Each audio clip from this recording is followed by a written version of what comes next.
महाराज श्री ने जब मुझे ये आमंत्रण यहाँ आने के लिए दिया तो मुझे लगा कि ये शायद आमंत्रण नहीं है बल्कि महाराज श्री की ओर से इसको मैंने एक आदेश माना।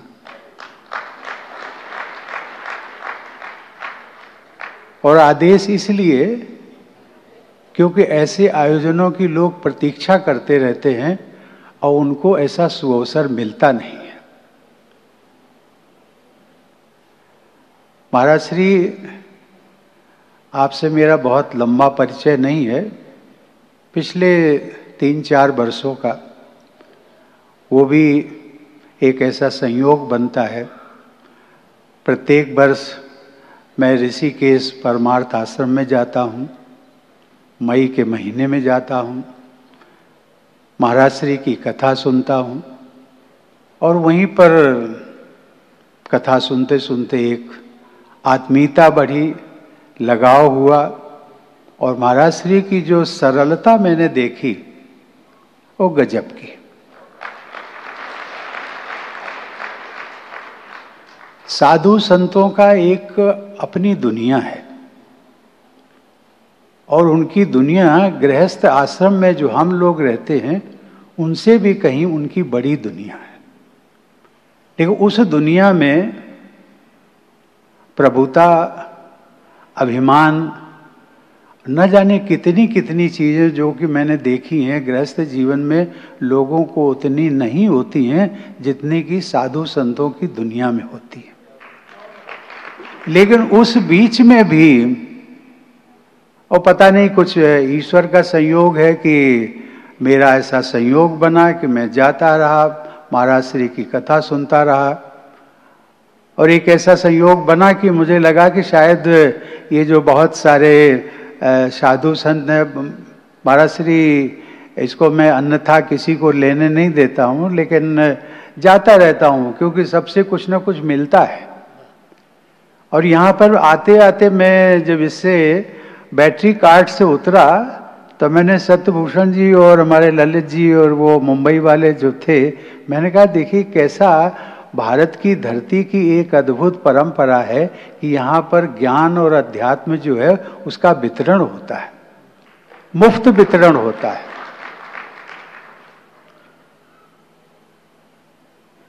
दूसरे शहरों नहीं, मैं दूसरे देशों की बात करता, वहां पर टिकट लेना पड़ता है। उनका कौन सा लेक्चर लगा है, वो संत आ रहे हैं, वो सेंट आ रहे हैं, उनके लिए उनके भाषण को सुनने के लिए वहां पर टिकट की बिक्री होती है। लेकिन भारत एक ऐसी भूमि है जहां पर हमें ज्ञान, साधना और संस्कारों का मुफ्त वितरण होता है। भारत की बहुत पवित्र भूमि है।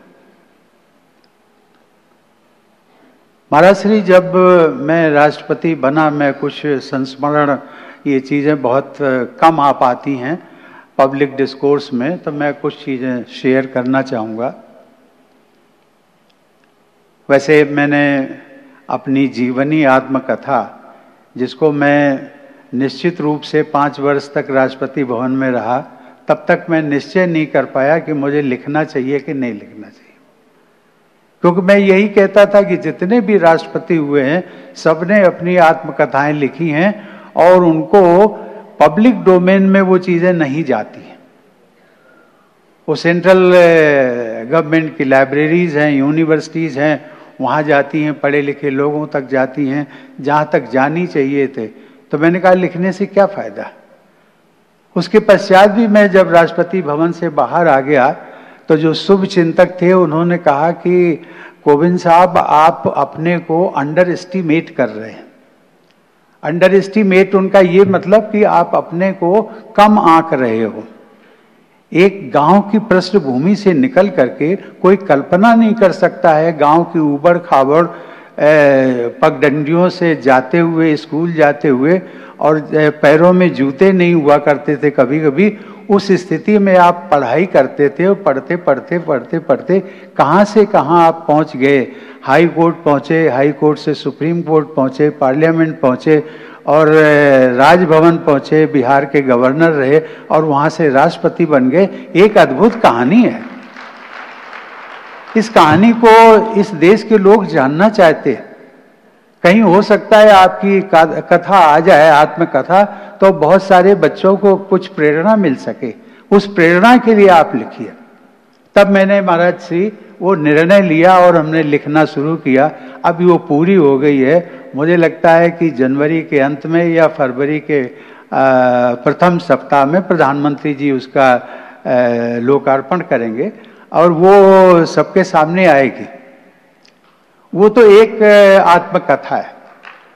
लेकिन जब मैंने टेक ओवर किया 2017 में, बिहार के गवर्नर रहते हुए जब मैं यहाँ आया, तो सबसे पहले महाराज श्री मैंने कुछ, चूंकि थोड़ी सी पृष्ठभूमि, पारिवारिक पृष्ठभूमि, धार्मिक आध्यात्मिक कुछ रही, तो उधर लगाव था। तो सबसे पहले मैंने कि ये राजनीतिक क्षेत्र में तो मैं रहा हूँ, तो बहुत कुछ चीज़ें तो जानकारियाँ हैं, ज्ञान है उसका, लेकिन एक शासक को, वो भी राष्ट्र के शासक को कैसा बर्ताव करना चाहिए उसके बारे में कुछ कंसल्टेशन, कुछ परामर्श हो। और उसके लिए मैंने जो मेरे संपर्क के थे कुछ साधु संत, उनसे मैंने संपर्क किया और उन्होंने जो मुझे एक निष्कर्ष के रूप में मैं आपको साझा कर रहा हूं, उन्होंने मुझे कहा कि एक शासक के 3 गुण होने चाहिए। पहला गुण, उसको सबल होना चाहिए, अर्थात शक्तिशाली।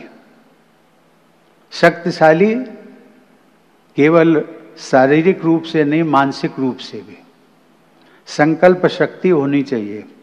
उसके पास धन संसाधन ये सब होने चाहिए। इसलिए क्योंकि यदि आप सबल हैं, आपके पास कोई आता है मांगने के लिए, यदि आप के पास संसाधन है तो आप उसको दे सकते हैं।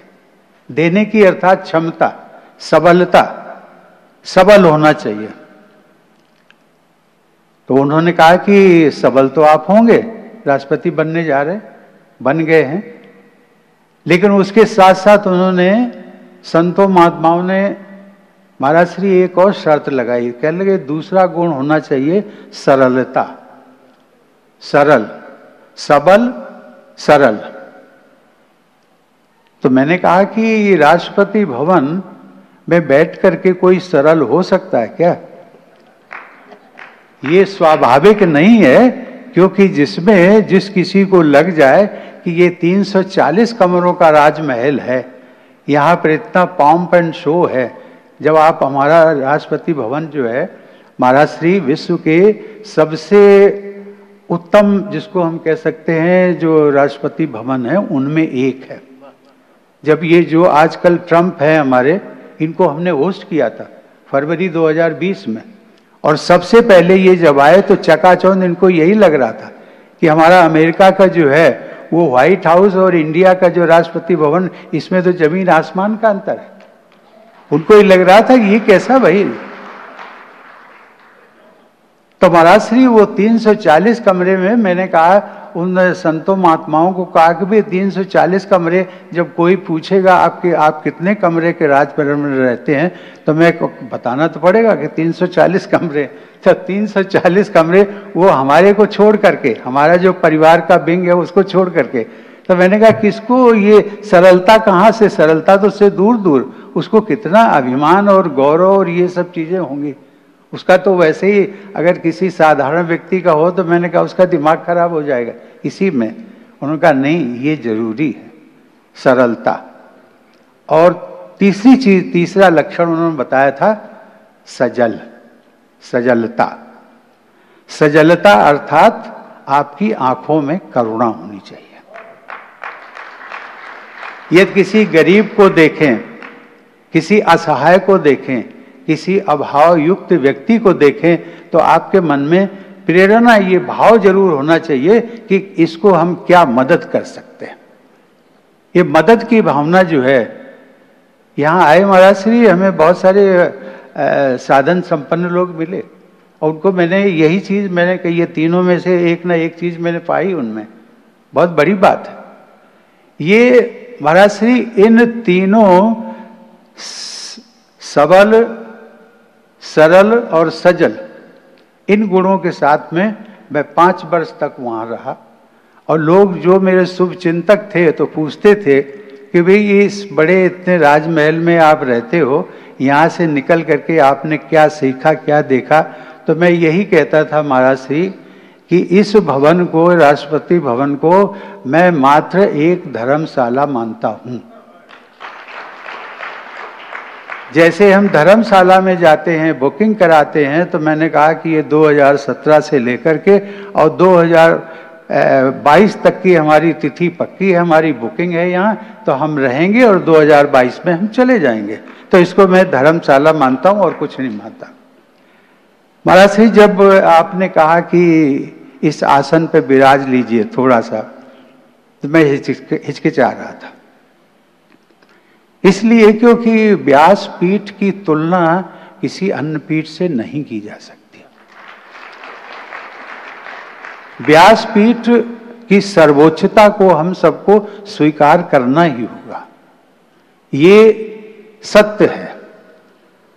हमारे संस्कारों की, हमारे शास्त्रों की जो विधि विधान दिए गए हैं, उसमें व्यासपीठ की सर्वोच्चता को हमें स्वीकार करना ही पड़ेगा।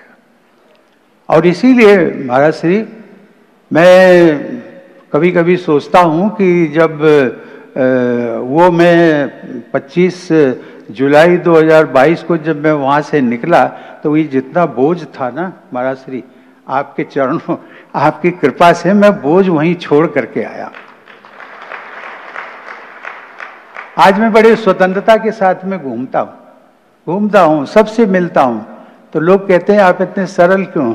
मैंने कहा सरल इसलिए है क्योंकि जो मेरा बोझ था ना, बोझ उतार करके आया। नहीं तो उस बोझ के साथ में एक छोटा पदाधिकारी हो, छोटा एमएलए हो, एमपी हो, मिनिस्टर रहा हो, तो वो लेकर के चलता है और जिंदगी तक लेकर के वो आखिरी तक लिए रहता है सिर पे अपना बोझ। और वो मुझे लगता है कि शायद उस बोझ तले इतना दब जाता है कि वो उस में उसको दुनिया दिखाई नहीं पड़ती है कि लोग क्या महसूस करते हैं। आखिर जीवन की जो सार्थकता है, मैं इन बातों का उल्लेख महाराज श्री रामकथा के बारे में मैं कहूँ, ये तो सूर्य को दीपक दिखाने वाली बात, इसलिए मैं रामकथा के विषय को मैं छेड़ा ही नहीं। लेकिन जीवन की सार्थकता के लिए ये 3 लक्षण हर व्यक्ति के लिए, वो एक शासक के लिए हो सकते हैं, मैं कहता हूं मानव जीवन के हर व्यक्ति के लिए प्रयास करना चाहिए कि ये चीजें उसमें आए। एक अन्य बिंदु पर मैं थोड़ा सा अपने सभी देशवासियों से एक अनुरोध करना चाहूंगा। हम लोग प्रकृति से दूर भागते जा रहे हैं, और राम कथा का यदि हम सार कहें तो शायद एक संदेश ये भी है। हम सब लोगों ने देखा प्रभु राम, राजकुमार राम, जब वो वन को गए थे तो राजकुमार थे, लेकिन वन से आने के बाद में वो भगवान राम हुए। अर्थात जिसको यदि हम दूसरी भाषा में कहें, राम वन को गए और भगवान बन गए। राम वन को गए लेकिन भगवान बन गए। ये वन की विशेषता है। वन अर्थात प्रकृति, प्रकृति का जो सौंदर्य है उसकी तुलना किसी से नहीं की जा सकती। महाराज श्री, हम सब लोग जानते हैं सिद्धार्थ गौतम राज परिवार से संबंधित थे। वो निकले, उन्होंने परिवार छोड़ा, बाहर निकले, और जब वन को गए उसके बाद में वो भगवान बुद्ध बने। अर्थात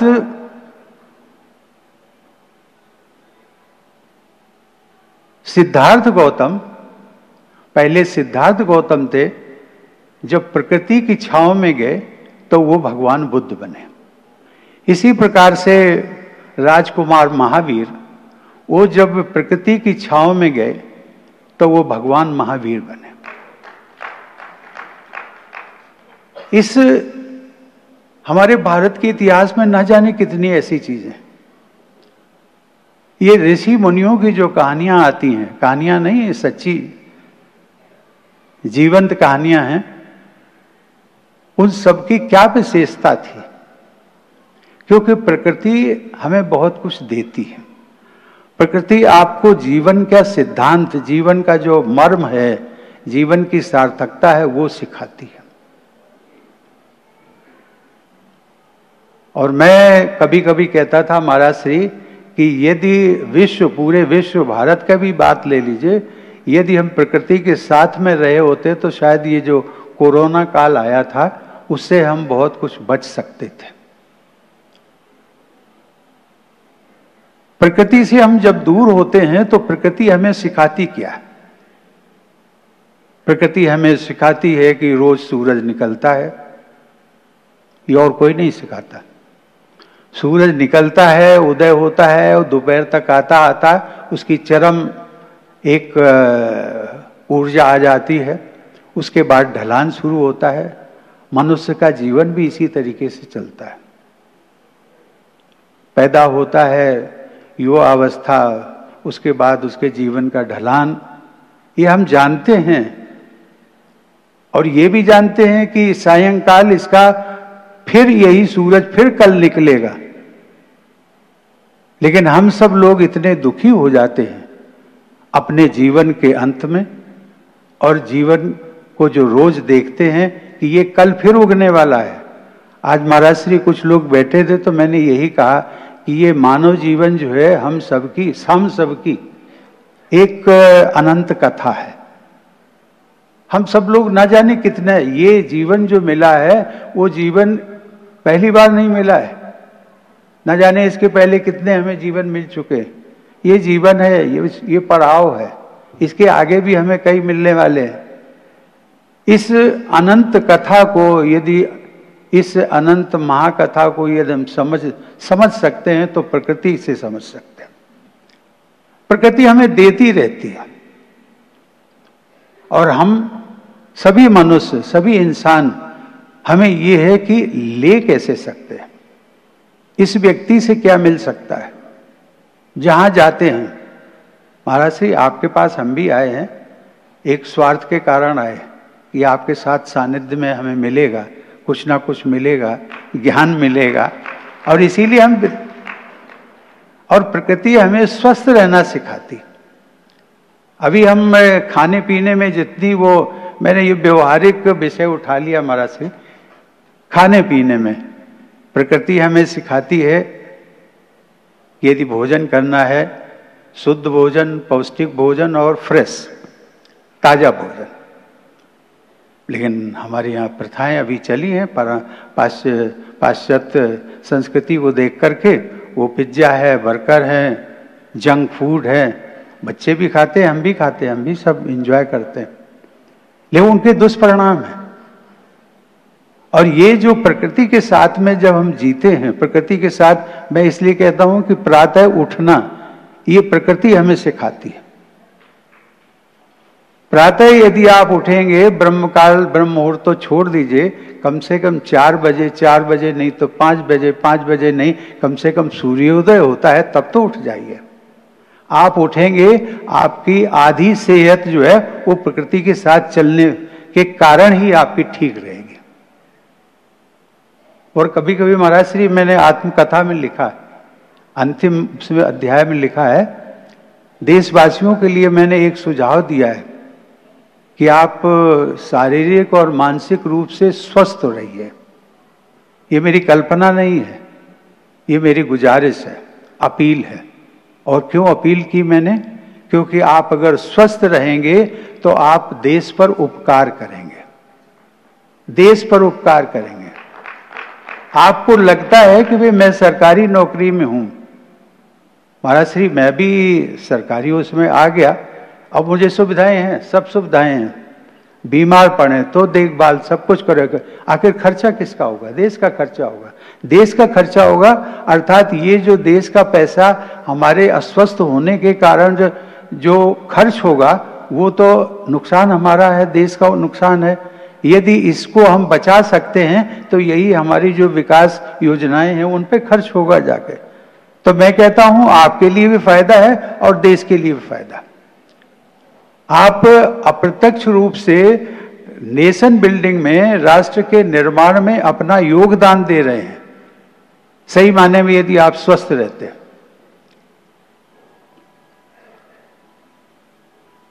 महाराज श्री की प्रकृति हमें बहुत कुछ सिखाती है, लेकिन प्रकृति के साथ में जो प्रकृति हमें सिखाती है, यही हमारे संत महात्मा उनको कथाओं में, उनके माध्यम से, दृष्टांतों के माध्यम से हमें हर चीज बताते रहते हैं, जानकारियां देते रहते हैं। हम लोगों को इधर भी ध्यान देना है। परमार्थ एक चीज है, जीवन की सार्थकता एक चीज है, जीवन के मूल्य जिनको हम कहते हैं वैल्यूज, संस्कार, उस संस्कारों में जिएंगे तो मुझे लगता है आप सुखी रहेंगे। गलती यहां हमसे होती है, वो मैं भी इंसान हूं, कहीं कुछ जब हमें असफलता मिलती है जीवन में किसी भी क्षण में, तो उसकी गलती को हम अपने ऊपर स्वीकार नहीं करते हैं। ये ब्लेम गेम जो चलता है कि नहीं उनके कारण हुआ। हर काम के लिए यदि हम ट्रेन से भी जाएंगे, अस्पताल में भी हम दवा के लिए जाएंगे, तो सारी गलती जो है उनकी निकालेंगे। ट्रेन हमारी छूट जाएगी तब भी हम कहेंगे कि नहीं सरकार की गलती है, ट्रेन क्यों नहीं चली, अपनी गलती को कोई नहीं। परिवार में लड़ाई झगड़ा होता उसमें भी हम यही कहें मेरी कोई गलती नहीं थी, मेरी कोई गलती नहीं थी, मेरे परिवार की पड़ोसी की गलती थी। और ये जो हमारे मस्तिष्क में ये जो जिसको कि निरादर या नकारात्मकता भाव है, मुझे लगता है महाराज जी, आज मैं सुबह कह रहा था कि भाई जिनके सकारात्मक विचार होते हैं, जो अच्छे लोग होते हैं, उनको हमेशा अच्छे ही लोग क्यों मिलते हैं। आप कभी अनुभव करिएगा, जो बुरा व्यक्ति होगा, नकारात्मक व्यक्ति होगा, वो आपके साथ में क्षण भर के लिए आ जाएगा, लेकिन ज्यादा समय तक बैठ नहीं सकता। वो कोई न कोई बहाना बना करके जो है वो जरूर निकल जाएगा। वो इसलिए है क्योंकि एक सकारात्मकता का, पॉजिटिविटी का एक वेव लेंथ होता है। वो वेव लेंथ जब आपका मिलता है तो आप देखेंगे न केवल आप में ऊर्जा आती है, बल्कि एक ऐसी जिसको कहते हैं पॉजिटिविटी या एनर्जी आती है, वो जीवन को आपको बहुत ऊंचाइयों तक ले जाती है। महाराज श्री के पास में आया हूं तो मुझे और यहां कुछ नहीं, ये ज्ञान की बातें हो तो ठीक है, लेकिन सबसे बड़ी बात यह कि जो मुझे ऊर्जा मिलती है, और वो सकारात्मक ऊर्जा।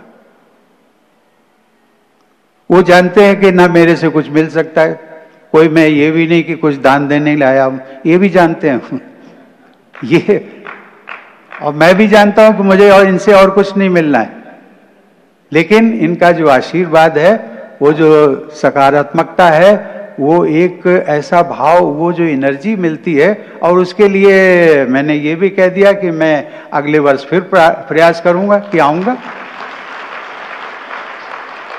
इस बार महाराज श्री को थोड़ा संकोच हो गया, हमें बताया कि 21 से और 25 तक, और महाराज श्री ने कहा कि ये नेता लोग तो पता नहीं आते, तारीखें बता दी जो एडजस्ट करेंगे। तो मैंने तो सोचा कि 5 दिन बराबर हैं, लेकिन यहां कल आकर के पता लगा कि नहीं, आखिरी की जो 2 दिन है वो बहुत महत्वपूर्ण है। तो मुझे थोड़ा खेद भी हुआ कि मुझे ये पहले से जानकारी होती तो मैं 24-25 का ही बना लेता, एडजस्ट कर सकता था पहले से, लेकिन कोई नहीं, अब हमें जानकारी मिल गई। अब इस बार सतभूषण जैन ने भी कहा कि नहीं, हम आपको आखिरी 2 दिन में ही लाएंगे महाराज श्री, आपका हमें सानिध्य मिला, बहुत अच्छा लगा। मैं कृतार्थ हूं आपको धन्यवाद किन शब्दों में दूं, उसके लिए मैं योग्य नहीं हूं, लेकिन फिर भी जाते जाते एक ही अनुरोध करूंगा कि आप इसी प्रकार आपका आशीर्वाद, आपका सानिध्य मुझे मिलता रहे। मैं ईश्वर से यही कामना करता हूं।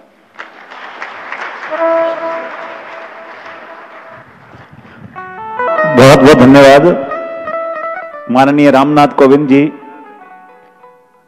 आपके शब्दों से निश्चित तौर पर हम सबको भी ऊर्जा मिली है, और आपको मिली तो एक बार तालियां बजाकर वंदन करें। मैं 2 मिनट का समय चाहूंगा। मानस परिवार में वैसे तो सभी सेवाभावी लोग हैं, लेकिन 2 शख्सियत ऐसी हैं जिनकी सेवा से हम सभी अभिभूत है। और मैं सबसे पहले महाराज जी की कथाओं में, और अभी ये जो आयोजन हो रहा है पूरा राम जानकी विवाह महोत्सव, इसका पूरा मैनेजमेंट पिन से लेकर टिल तक जिनके हाथों में है, ऐसे सहज सरल भाव के हमारे श्री किशन रामावत जी से निवेदन करूंगा कि वे पधारें और माननीय राष्ट्रपति महोदय के कर कमलों से ये मेडल स्वीकार करें। किशन रामावत जी और माननीय राष्ट्रपति जी ने ललित अग्रवाल जी को ये मेडल पहनाया। एक बार जोरदार तालियां बजाएं सिग्नेचर ग्लोबल के लिए। भारत की बहुत बड़ी हाउसिंग कंपनी जिसने दिल्ली एनसीआर में लोगों के घर बनाने का सपना साकार किया है। सिग्नेचर ग्लोबल के लिए जोरदार तालियां।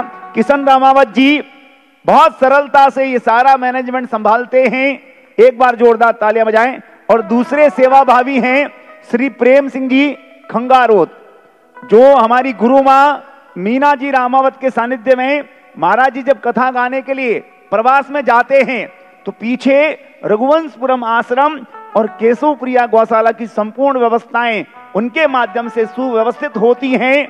तो मैं आप सबकी जोरदार तालियों के साथ प्रेम सिंह जी खंगारोत से निवेदन करूंगा कि वे पधारे और माननीय भारत के 14वें राष्ट्रपति रामनाथ कोविंद जी से ये सम्मान स्वीकार करें पूज्य मुरलीधर जी महाराज के पावन सानिध्य में। और आप सभी भक्तों को मैं निवेदन करूंगा कि एक बार जोरदार तालियों से आप भी इनका सम्मान करें, स्वागत करें। माननीय राष्ट्रपति जी ने हम सबको जो आशीर्वाद दिया, जो प्रेरणा दी महाराज जी के सानिध्य में, हम सबके लिए एक जीवन में एक नया अध्याय आज से आरंभ होगा कि हम आपकी कुछ बातों को जीवन में उतार कर अपने जीवन को धन्य बना पाएंगे। आज आप राम जानकी विवाह महोत्सव में जानकी जी के अवतरण की कथा में आए हैं, अगली बार विवाह की कथा में आएंगे। तो एक बार जोरदार तालियां बजाकर आप लोग वंदन करें, अभिनंदन करें। हृदय से बहुत बहुत साधुवाद समर्पित करता हूं। आपके आने से रघुवंशपुरम आश्रम को ऊर्जा मिली है, हम सभी मानस प्रेमी भक्तों को ऊर्जा मिली है, और आपके इस सरलता को, इस विनयशीलता को, आपकी इस भावों को देखकर हमारे मन में भी ये भाव जागृत होंगे कि हम भी इस सरलता के साथ महाराज जी के सानिध्य में भजन के भाव को आगे बढ़ाते रहें। आइए इन्हीं भावों के साथ मैं परम पूज्य संत श्री मुरलीधर जी महाराज के चरणों में निवेदन करूंगा कि राम जानकी विवाह महोत्सव की कथा के पावन प्रसंग को आप आगे बढ़ाएं। मानस वक्ता, मानस मनीषी संत श्री मुरलीधर जी महाराज।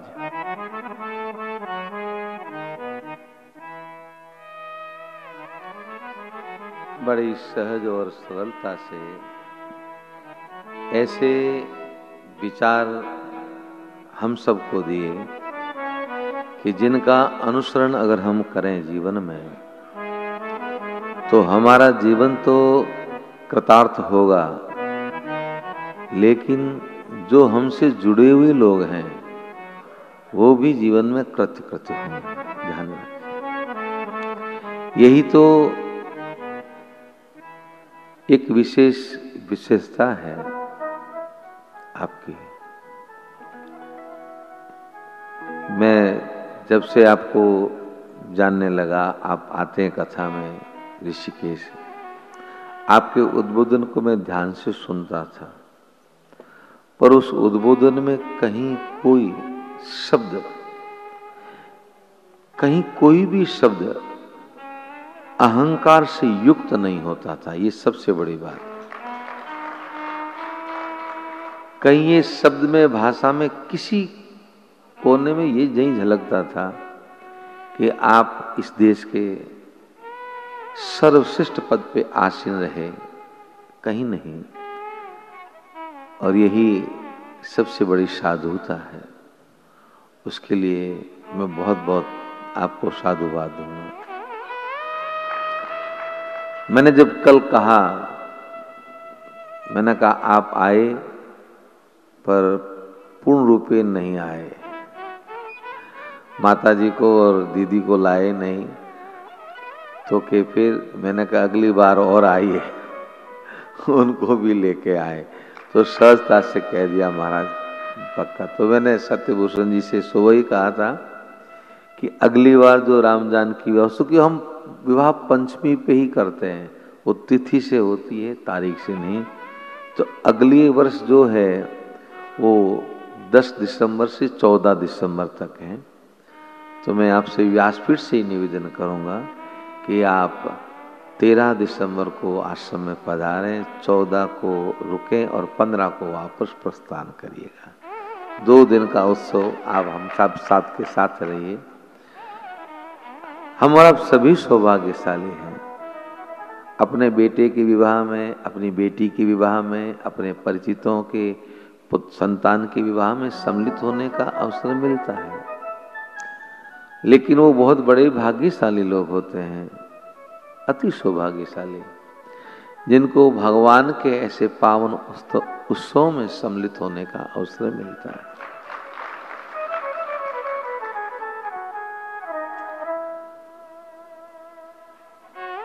आप किसी सहजता को मैं पुनः साधुवाद कहूंगा और मैं आपसे यही कह रहा हूं कि आपकी आगे का जो शेड्यूल है, आपको वापस प्रस्थान भी करना है। तो अब आप प्रस्थान करें या बैठे, आपकी जैसी इच्छा। आगे का समय भी हमें देखना है। ये तो हमने पहले सुना दी, 12 बजे तक की रुकने का साथ, 12 साढ़े 12 करवा दी।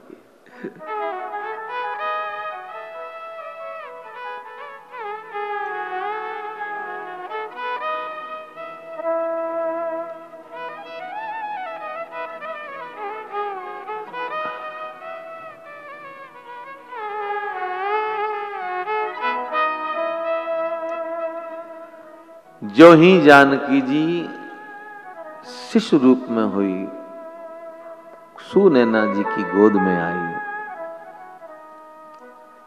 महाराज जनक और सुनैना जी के सुख का तो कौन वर्णन कर सकता है।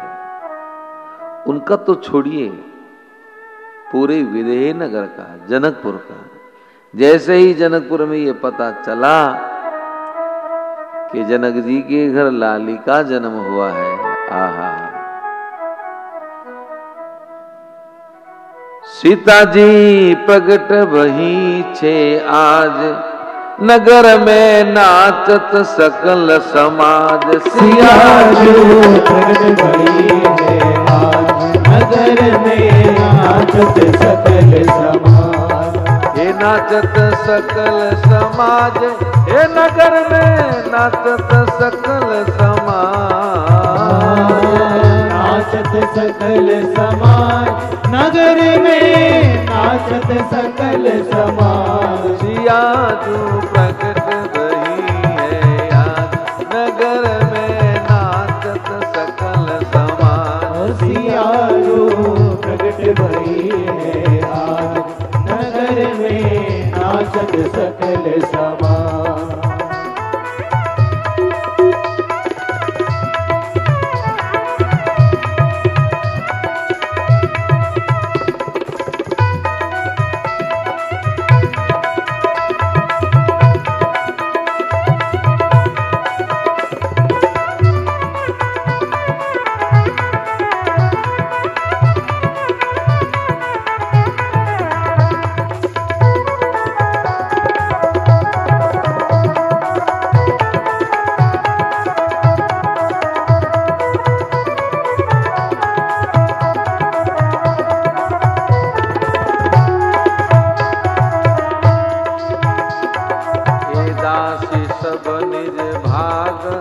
राति मनमा परम उछाल। सब निज भाग सराहती मन मह परम उछाल। विधि सब विदेशन मुख है मोह पर दई जग जीवन लासिया जो प्रगट भई है आज नगर में नाचत सकल समाज। सिया जो प्रगट भई है आज नगर में नाचत सकल समाज। हे नाचत सकल समाज नगर में नाचत सकल समाज। नाचत सकल समाज नगर में नाचत सकल समाज। सिया जो प्रगट भई है आज नगर में नाचत सकल समाज। सिया जो प्रगट भई है आज नगर में नाचत सकल समाज।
जनकपुरी की नारी सकल मिली गावई सोहर गीत।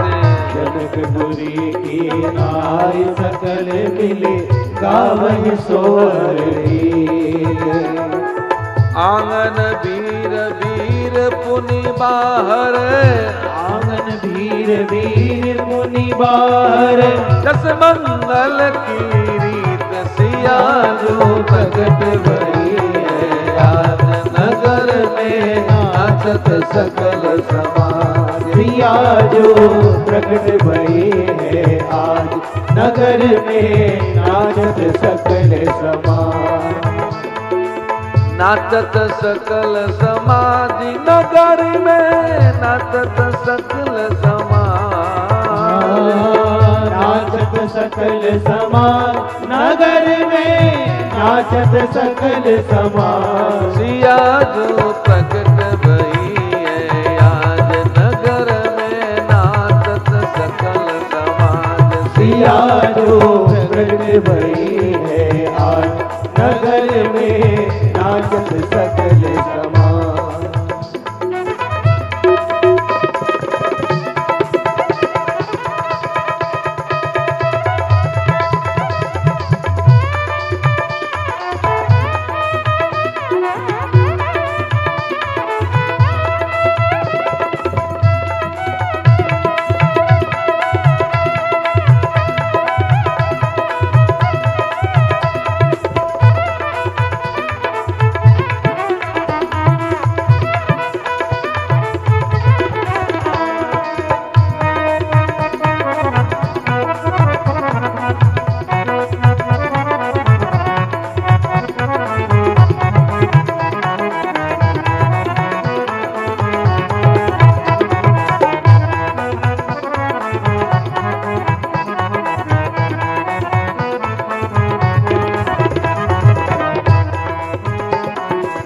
घर घर ते मणि रचित थार मेवा भरी भरी आई।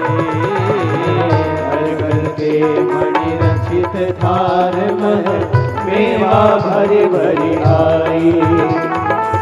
भूप उपहर्षीय करी कबूल पुनि, उपहर्षीय करी कबूल पुनि, सिया निकट धरवाई, सिया निकट धर आई, सिया जो प्रकट वही है आज नगर में नाचत सकल समाज। ओ सिया जो प्रकट वही है आज नगर में नाचत सकल समाज। हे नाचत सकल समाज नगर में नाचत सकल समाज, नाचत सकल समाज नगर में नाचत सकल समाज। सिया जो प्रकट भई है आज नगर में नाचत सकल समाज। सिया जो प्रकट भई है आज नगर में नाचत सकल समाज।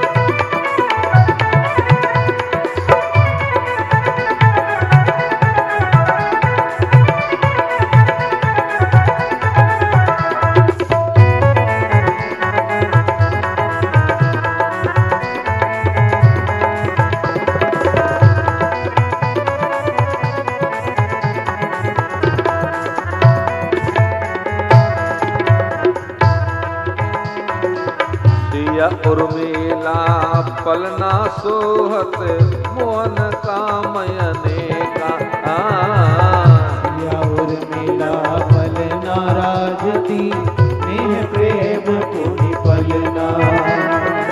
सिया उर्मिला पलना राजित नेह प्रेम पुनि पलना।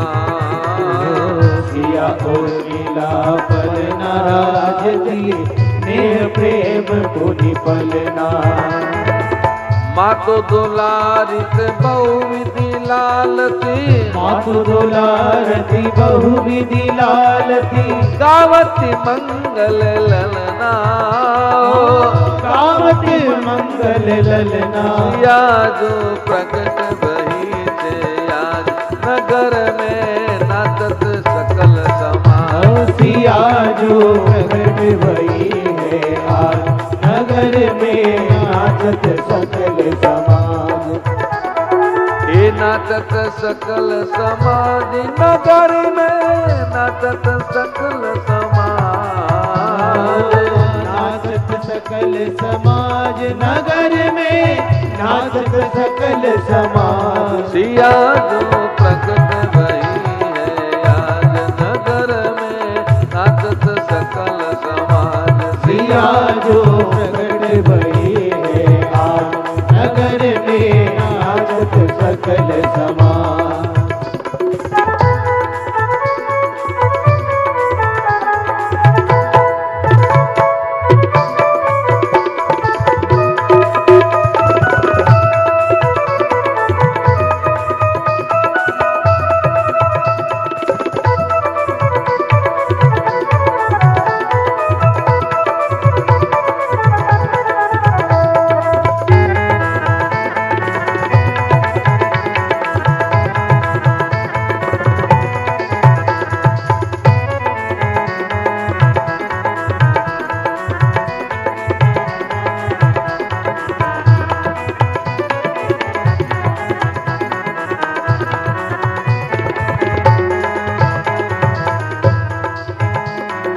बाजा विविध बजे चौदिशी में पुर प्रमोद मिति नाही।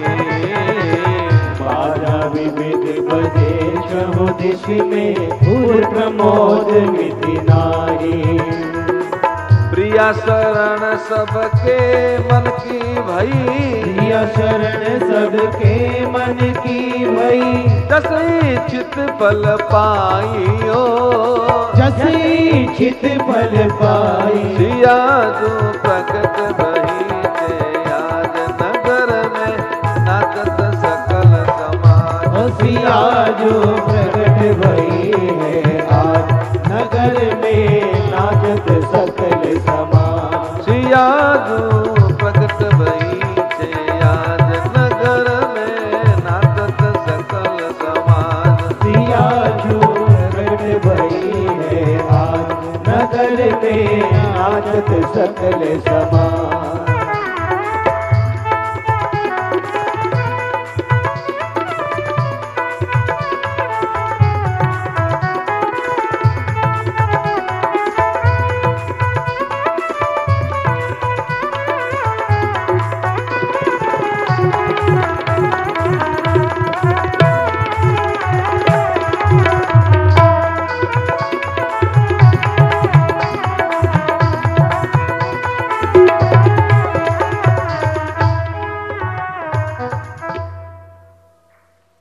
जनकपुर में आनंद ही आनंद है। सब लोग एक दूसरे को बधाइयां दे रहे हैं, नाच रहे हैं। सुनैना जी के सियाजू के प्रागट्य के साथ में ही एक और पुत्री हुई, जनक सुनैना।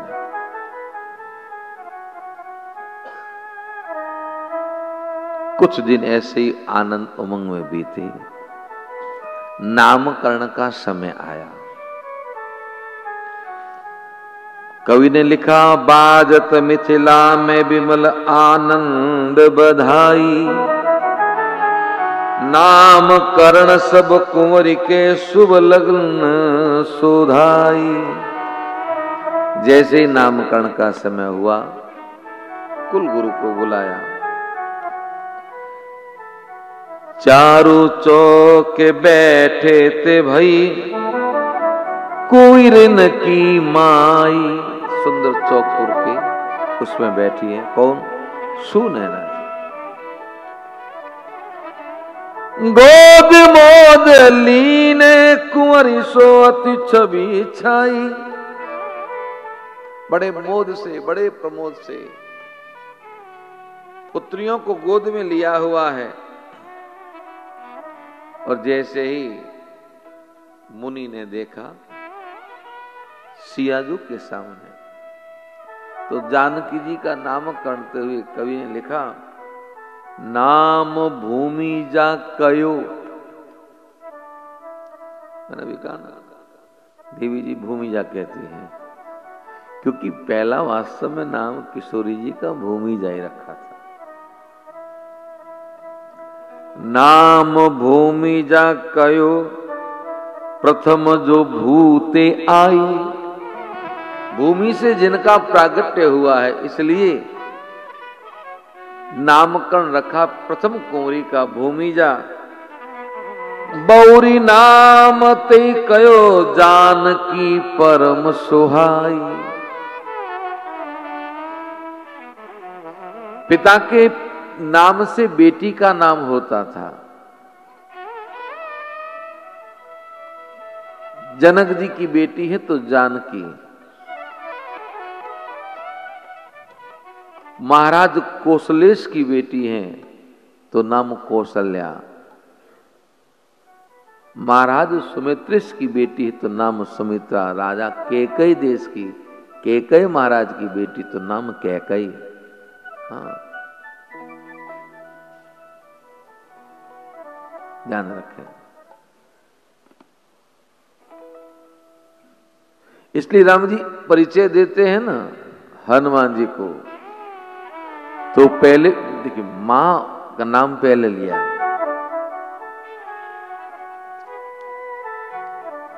कौशलेश दशरथ के जाए। एक इस पंक्ति के दो भाव हैं। एक तो कौशल्या जी का भी नाम आ गया, और कौशलेश कौशल्या जी के पिता का राज्य है, उस राज्य के भी अभी राजा दशरथ जी हैं। ध्यान रखें। कौशलेश दशरथ के जाए।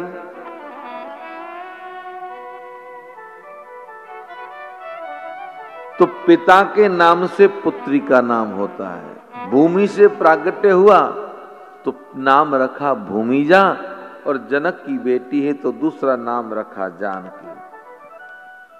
पुनि सीता कही कयो अमित है नाम बड़ाई,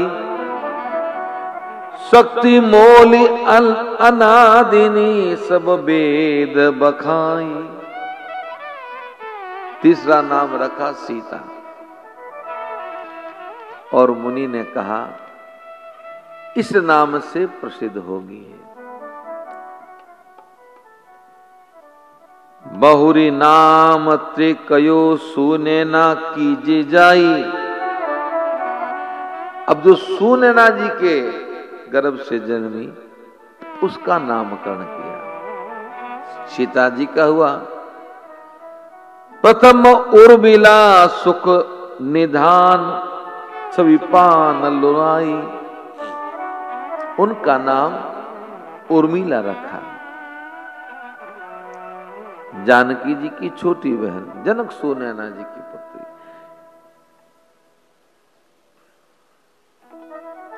नामकरण हुआ। बड़ी सुंदर लीला की है। आप सबको मैंने सुनाया था। सभी देवता आते हैं, भगवान शंकर भी आते हैं, चूड़ी बेचने वाले बन के किशोरी जी के दर्शन के लिए।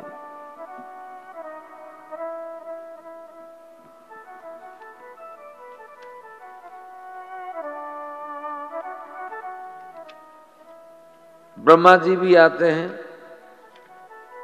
सभी देवांगनाएं, पार्वती जी इत्यादि से भी। उन लीलाओं का मैंने पूर्व में खूब वर्णन किया। अब की बार हम उस तरफ नहीं जाएंगे।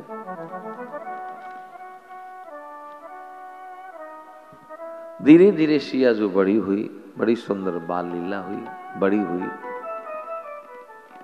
पर ये प्रतिज्ञा क्यों रखी गई? हम वहां सीधे पहुंचेंगे, फिर मानस में प्रवेश कर जाएंगे, क्योंकि राम जानकी जी का विवाह है, थोड़ी चर्चा करनी जरूरी थी। इसलिए प्रथम राय देवराज को दिए पिनाक त्रिपुरारी। देवराज इंद्र को पिनाक दिया किसने? भगवान शंकर ने। प्रतिदिन ते पूजत करत प्रीति की रीत अपारी।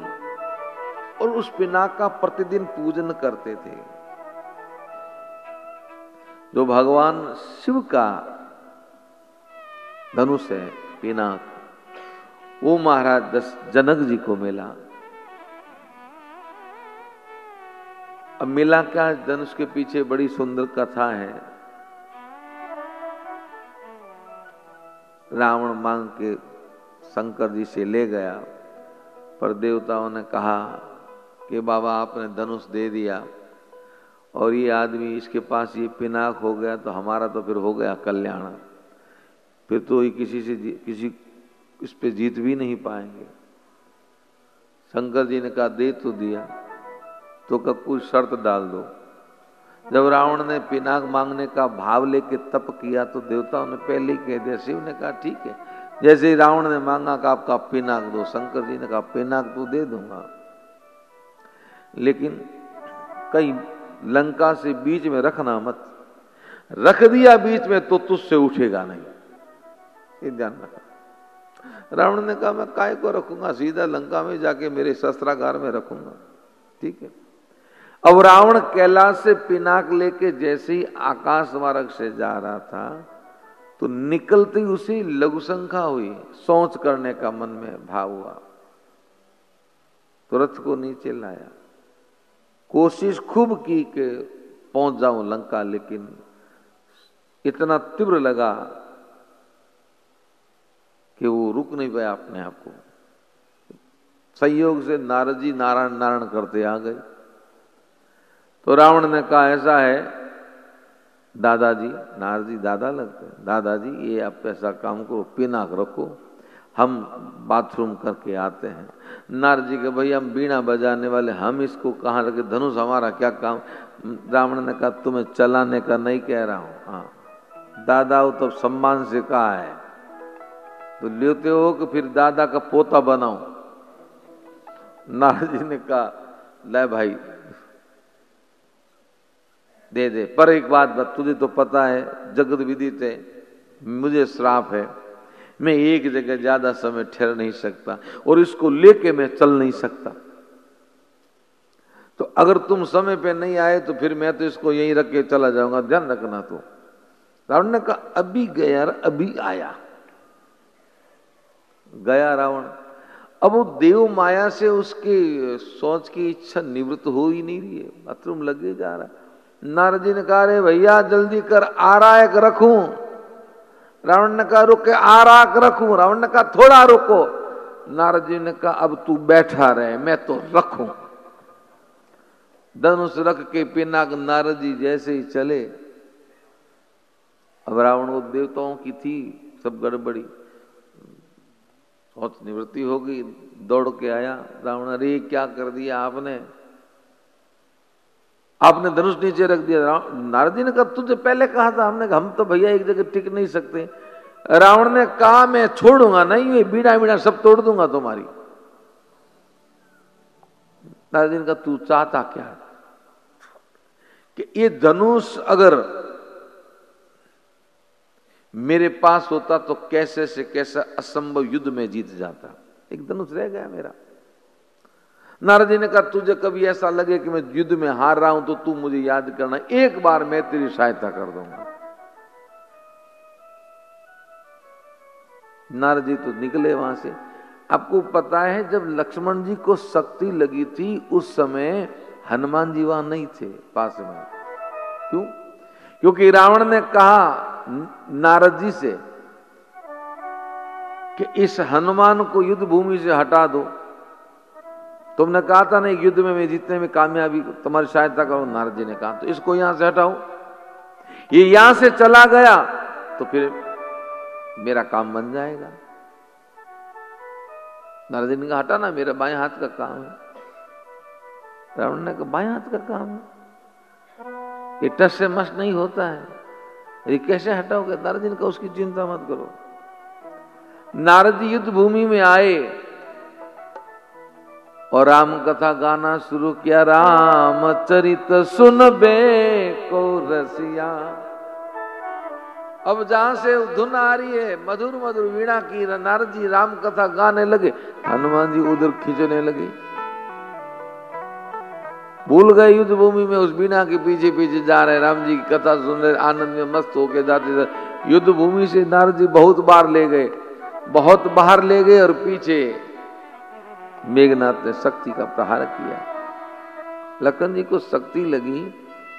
जब हनुमान जी लखन जी को उठा के लेके गए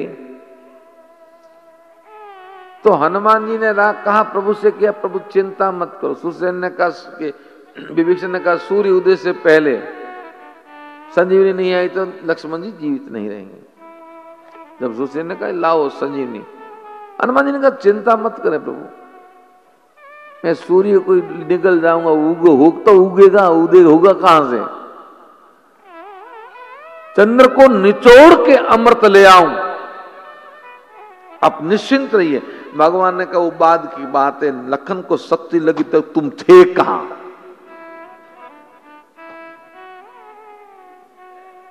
अब आप विचार कीजिए कितना प्रेम है हनुमान जी को राम कथा से कि पहले तो युद्ध भूमि से निकल गए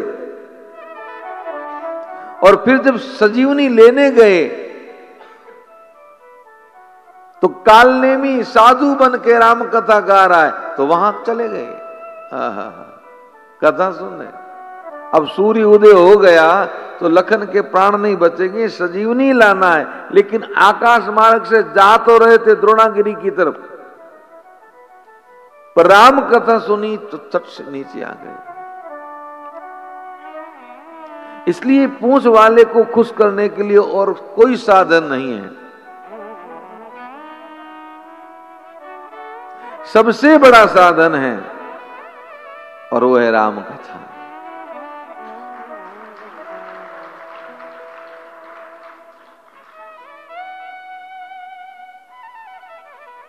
ध्यान रखिए,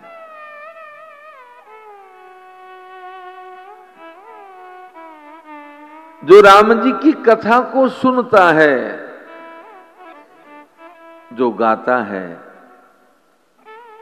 उसके जीवन में किसी तरह का कोई अभाव नहीं रहता। आप कहोगे महाराज हाँ कैसे? क्योंकि जगत में कुछ सुख पाने का भाव रहता ही नहीं, तो अभाव महसूस होगा कहां से महाराज? कोई सुख भाव ही नहीं रहता, भाव केवल परमात्मा में लग जाता। जब भावहीन जीव, भाव नहीं रहे, सुख दुख का कोई भाव ही न रहे, तो दुख महसूस कैसे होगा? इसलिए तुलसी ने लिखा, सब सुख लहे तुम्हारी सरना, तुम रक्षक काहू को डरना। सब सुख तुम्हारी शरण में और उस सुखों की रक्षा करते हो। मैं कई बार कथा में कहता हूं कि आप निश्चिंत हो जाए। लोग कहते महाराज जीवन कैसे मुक्त करे? तुम भाई कई लोग कथा सुनो, अगर राम जी की कथा सुन ली तो फिर चिंता करने की जरूरत नहीं कि हमारा जीवन मुक्त कैसे होगा, वो पूछ वाला जाने, आपको क्या टेंशन करना।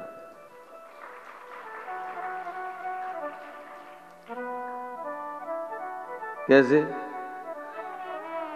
अंतकाल रघुवरपुर जाई, जहां जन्म हरि भक्त कहां।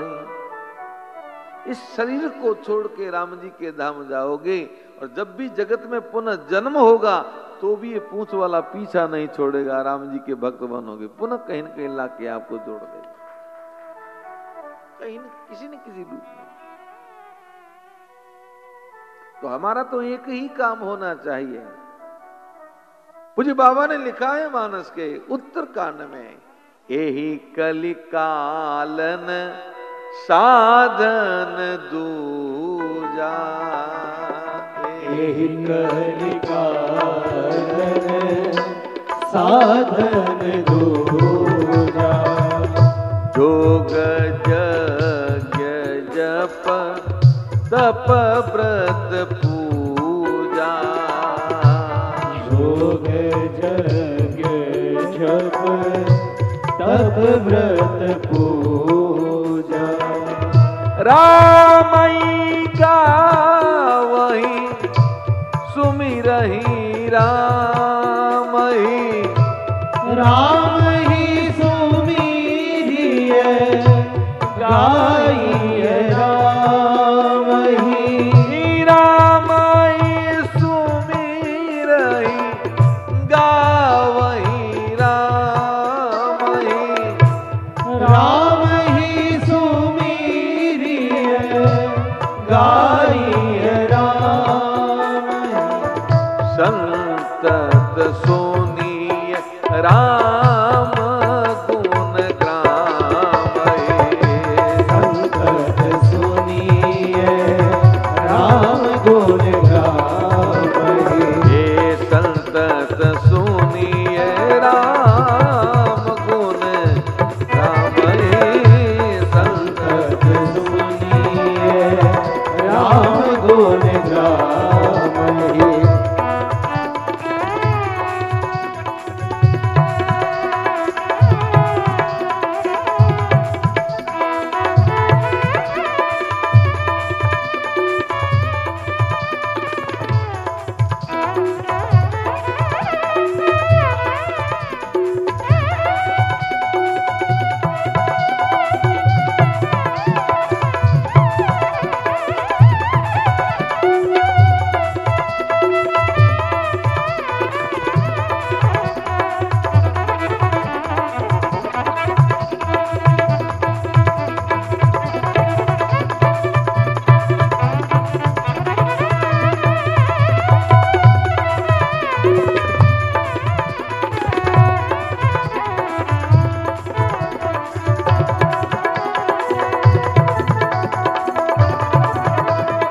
कलिकालन साधन दूजा, जोग यज्ञ जप तप व्रत पूजा। इस कलयुग में और कोई साधन नहीं। तो राम ही सुमिरहि गावहि राम ही,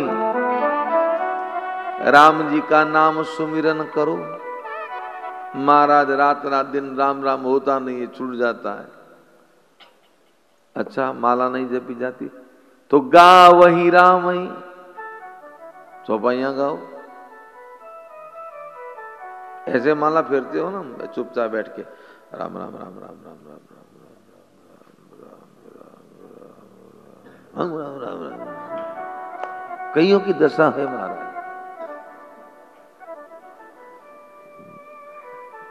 तो राम माला नहीं फिरते, नमाजी हो जाते हैं महाराज। चिड़ी तो राम राम नहीं सुमिरन कर सकते तो गाओ वही राम ही, भजन गाओ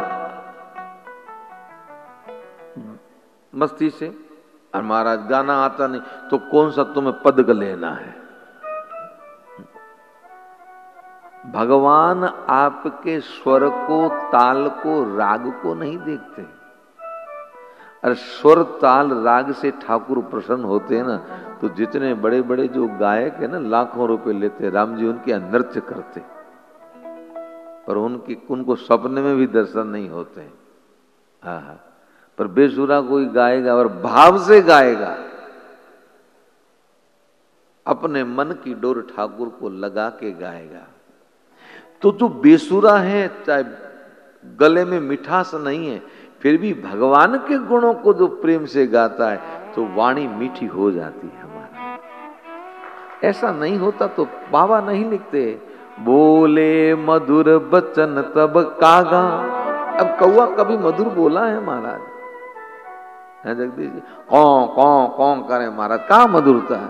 कोयल तो मधुर बोले, लेकिन कौं कौं करने वाला कौआ भी अगर भगवान के गुणों को गाता है तो उसकी वाणी मधुर हो जाती है महाराज। हम आप क्या है महाराज, फिर भी गला किससे तोड़ा जाए, गाया नहीं जाता, राम राम होता नहीं, गा सकते नहीं, तो तुलसी जी ने कहा तीसरा एक उपाय बता देते हैं। क्या?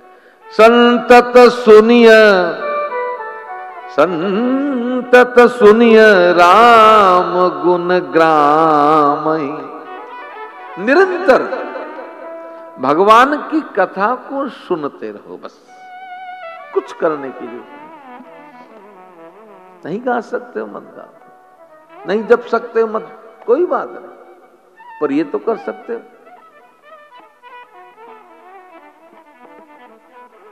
भगवान के नाम का विश्वास का टिकट लेके प्रभु की कथा रूपी गाड़ी में बैठ जाओ महाराज, राम जी के धाम पक्का पहुंचोगे, इसमें कोई दो नहीं। पूज्य बाबा ने तो लिखा है। तो भगवान की कथा में इतनी शक्ति है, इतनी ताकत है, और हनुमान जी इतना प्रेम करते हैं कथा से। तो ये पिनाक वहां रावण से रह गया, उठा नहीं बाद में। तब ब्रह्मा जी की आज्ञा से जनक जी ने उसी जगह एक सुंदर प्रांगण बनाया और नित्य पिनाक का पूजन करते थे।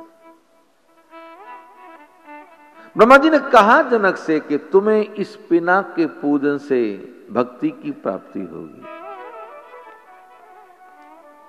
और पिनाक के कारण तो किशोरी जी का मिलना हुआ महाराज सियाजू का। जनक जी नित्य पूजन करने जाते थे। आज कोई कारणवश जनक जी कोई संतों की सभा में निकल गए और सुनैना जी से कहा कि महारानी हम तो जा रहे हैं बाहर, हमें है नहीं यहाँ पे, पिनाक पूजन करना है तो पूजा हो जानी चाहिए। अब सुनैना जी व्यस्त थी तो हमारी किशोरी जी को बुलाया और सियाजू से कहा परिचर्चा पिनाक किया जो परिचर्या पिनाक किया तुम ही करऊं सब साजहु साजो तुम ही करहु सब साजहु साजो सिया मुदित मन आय सुपाई सिया मुदित मन आय सुपाई नेह प्रेम लिए चली हर साई नेह प्रेम लिए चली हर साई जहाँ शिव धनु से तहाँ सिय गयऊं शिव धनुष कहाँ सिय गयऊ निज कर फूले बारन लयऊं निज कर फूल बाहर गयऊ कछु का फूल धनु संगये अटकी कछुक फूल धनु संग अटकी रहते लगी सीता मन भटकी रहते ही लगी सीता मन भटकी मन मह करी विचार ठहराए मन मह करी विचार ठहराई वाम हस्त से धनुष उठाए राम हस्ते धनुष उठाई दाहिना करते जारी बुहारी दहिना करते जारी बहारी धनुष शुभ करी परिसुकुमारी धनुष शुद्ध करी धरि सुकुमारी सब करी बहुरी मातु भीग जाए सब करी बहुरी मात ढीले आई सब कीने सो दई जनाए सबकी सो दई जनाई उजन है तू जन का तह गयो पूजन है तू जन पितर गयो धनुष देखी मन चिंता भयो देशी धनुष मन चिंता भयो रानी कपुनि लीन बोलाए रानी कह पूरी लीन बोलाए पूछी अति सने समुझाए पूछी अति समुझाए आज कवाने परिचर्चा कीना आजू कवने परिचर्या कीना धनुष टेढ़ी सन्मुख करी दीना धनुषेढ़ सन मुख कर दीना रानी बोल राज दुलारी रानी मोरे राज दुलारी सिया कीन मम रुचि विचारी सिया कीन मम रुचि विचारी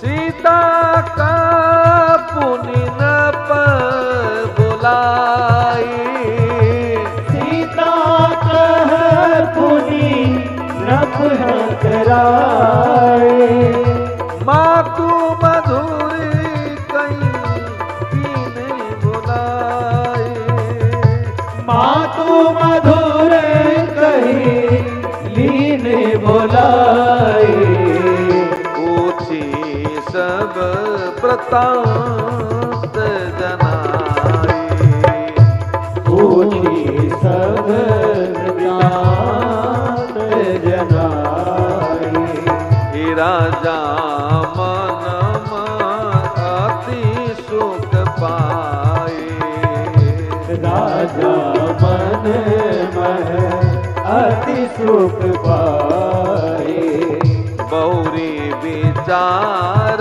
कीन मन माए बहुरी विचारे किन मन माए एक कुंवरी तो बलियति भारी कुंवरी तो बलि अति आए जो मोरे धनुजा शिव के जो तोरे धनुआ शिव के सिया शीसो सेंदूर दे